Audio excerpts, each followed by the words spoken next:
2002, the pivotal point in Joe's journey to the well-rounded married businessman you see before you now. Frustrated with the limitations of the estate agency game and looking to spend more time in bed and on the golf course, Joe happened upon a business idea. Talking to the Polish painters who were decorating his flat, Joe was astonished to hear how little they were being paid.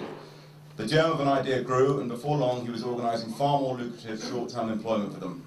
Work was plentiful in the now booming London market, and Joe took the decision to quit his job and start Bancroft Heath. With the skill and diligence of the exclusively Polish workforce, the support from family, the company and Joe's waistline expanded at an astonishing rate. Before long, Bancroft Heath was quoting on bigger and more lucrative building contracts. And with the network of property investors Joe knew from his previous job, word was spreading about the new crew in town. The only blot on the horizon for Joe was the necessity for a minor cosmetic operation on his thingy. You know, his todger. The Harley Street doctor assured Joe it was a routine procedure and not to worry. It was a week later, when the tennis ball-sized hematoma that the doctor had accidentally created finally calmed down, that Joe was able to get out of bed. Shortly afterwards, and fully recovered, Joe bought his first sports car to compensate for his hideously disfigured member.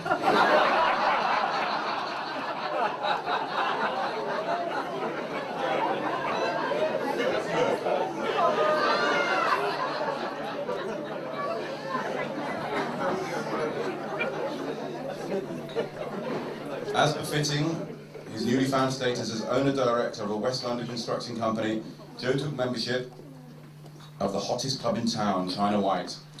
Off he went one autumn evening, pockets full of builders' £50 notes to strut his stuff in the club.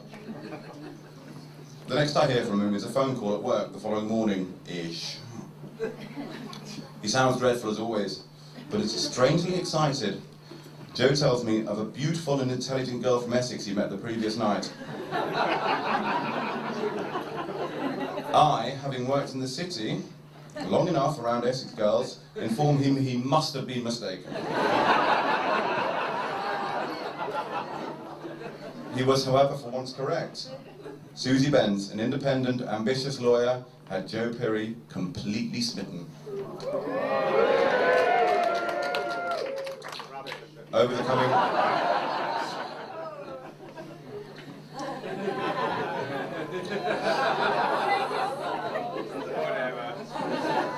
the coming months and years, their relationship strengthens, Joe buzzing up to Susie's flat in the city on his moped, dropping her off at work, and then heading back to West London with the intention of working on his growing business empire after a nap.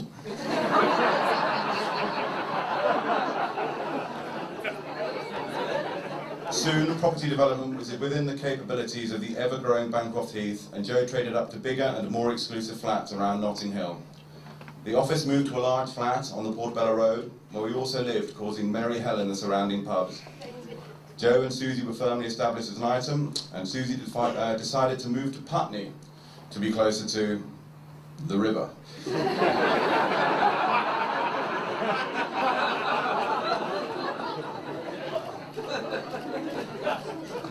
Now, as we all know, especially those who have been clients of Bancroft Heath, Joe likes a holiday or two. Not one to lounge about on the beach like a whale out of water. These trips often focus on golfing or rugby watching. During Carney's fleeting stay at university, he introduced the groom to the game of golf. He was hooked instantly, and now plays a half-decent game. This was not always the case. Joe has developed his own unique method of improving his golf game. Most people have days when their long game is in rude health, but they cannot putt, and vice versa. They take themselves off to the putting green or driving range to work on any faults. Joe simply... Mav hid in New York for a number of years. Carney pretended to be a golf pro.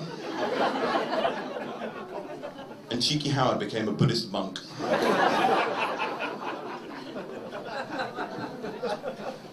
After consulting Google and asking Jeeves where an ambitious lawyer could work that is as far away from Putney as humanly possible,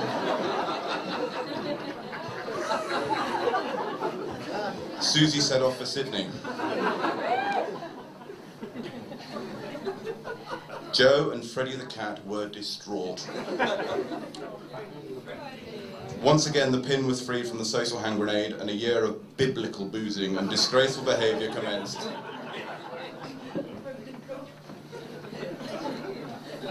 Time is a great healer, and as Joe is now normally looking wedding tackle proves, and Joe...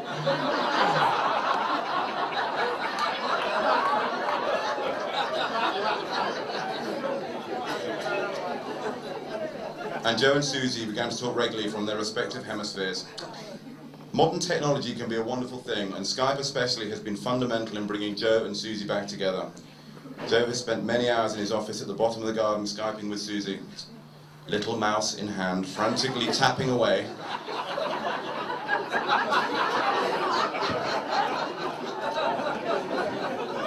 Whilst controlling the cursor with the other hand.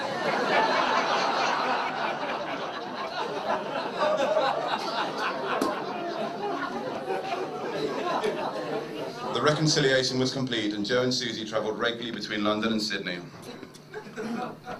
This brings us full circle and back to Hong Kong, July 2009. Joe down on one knee at the second attempt. Emotion got the better of him on the practice run. Susie miraculously said yes, and here we are today to celebrate yesterday's joyous marriage, which I hope went ahead without any last-minute dramas, because I wrote this on Thursday.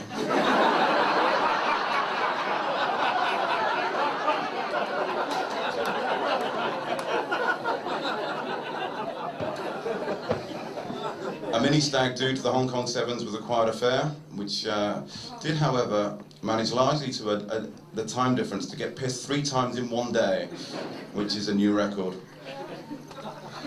This was followed by a larger stag where we utterly humiliated Joe on his European mini break, thanks to Mr. Desmond preventing any lasting physical damage to the groom.